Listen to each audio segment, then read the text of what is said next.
तीनों सेनाओं ने एक साथ मिलकर अग्निवीरों के लिए कर दिया बड़ा ऐलान। ट्रेनों में आग लगाने वाले अब जिंदगी भर पछताएंगे। 24 तारीख से सेना शुरू करने जा रही है पहला अग्निपथ मिशन।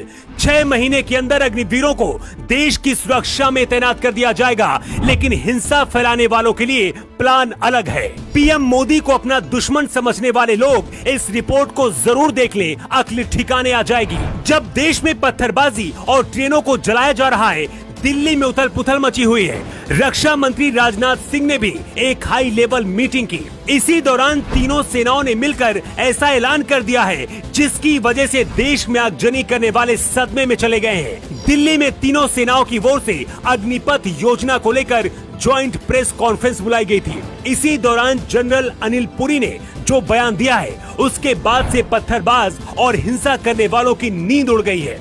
जिन लोगों ने विरोध प्रदर्शनों में हिस्सा लिया, उन्हें अग्निपथ का हिस्सा अब नहीं बनने दिया जाएगा। सेना में भर्ती होने से पहले युवाओं को पुलिस से एनओसी सर्टिफिकेट लेना होता है, जिसमें इस बात का जिक्र होता है कि ये बच्चे किसी भी विरोध प्रदर्शन का हिस्सा नहीं हैं। सेना, नौसेना और वायुसेना की ओर से भर्ती प्रक्रिया की टाइमलाइन पर भी इसकी जानकारी दी गई है। इससे पहले भी हमने पिछली रिपोर्ट में आपको बताया था कि सेना इस बात पर विचार कर रही है कि हिंसा फैलाने वालों को सेना में जगह नहीं दी जाएगी, और अब इसका ऐलान भी कर दिया गया है। अग्निपथ योजना के खिलाफ उग्र प्रदर्शन के लिए सेना ने कोचिंग संस्थानों को जिम्मेदार ठहराया है। कोचिंग संस्थानों में पढ़ने वाले बच्चों को आगजनी और हिंसा करने के लिए सड़कों पर भेज दिया गया।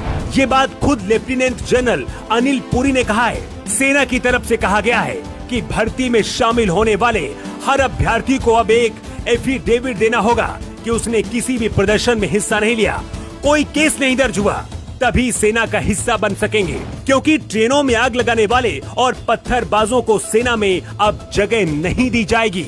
लेकिन सबसे बड़ा प्लान तो भारतीय वायुसेना ने तैयार कर लिया है। इंडियन एयरफोर्स में 24 जून से ही अग्निवीरों की भर्ती शुरू होने जा रही है। 1 महीने के बाद 24 जुलाई से फेज 1 एग्जाम की प्रक्रिया शुरू होगी और दिसंबर के अंत तक अग्निवीरों के पहले बैच को एनरोल कर दिया जाएगा। 30 दिसंबर से पहले बैच की ट्रेनिंग भी शुरू कर दी जाएगी। सेना की तरफ से भी कहा गया है कि ट्रेनों में आग लगाने की बजाय तैयारी शुरू कर दे, क्योंकि जो बच्चे तैयार होंगे वही 24 जून के बाद एयरफोर्स का हिस्सा होंगे। सेना की तरफ से कहा गया है कि सेना में युवाओं की ज्यादा जरूरत है, इसीलिए ऐसा किया जा रहा है। जो लोग ये अफवाह फैला रहे हैं कि 4 साल के बाद अग्निवीरों का कैरियर खराब हो जाएगा, उन्हें ये जान लेना चाहिए कि 4 साल की नौकरी करने के बाद अग्निवीरों को दूसरी नौकरियों में आरक्षण दिया जाएगा। रक्षा मंत्रालय ने भी 10% आरक्षण का ऐलान किया है।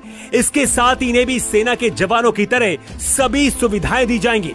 अग्निवीरों के लिए ब्रिज कोर्स तैयार किया जाएगा, जिससे कि अपनी पढ़ाई भी जारी रख सकेंगे। सरकारी नौकरी में इन्हें उम्र में छूट भी दी जाएगी।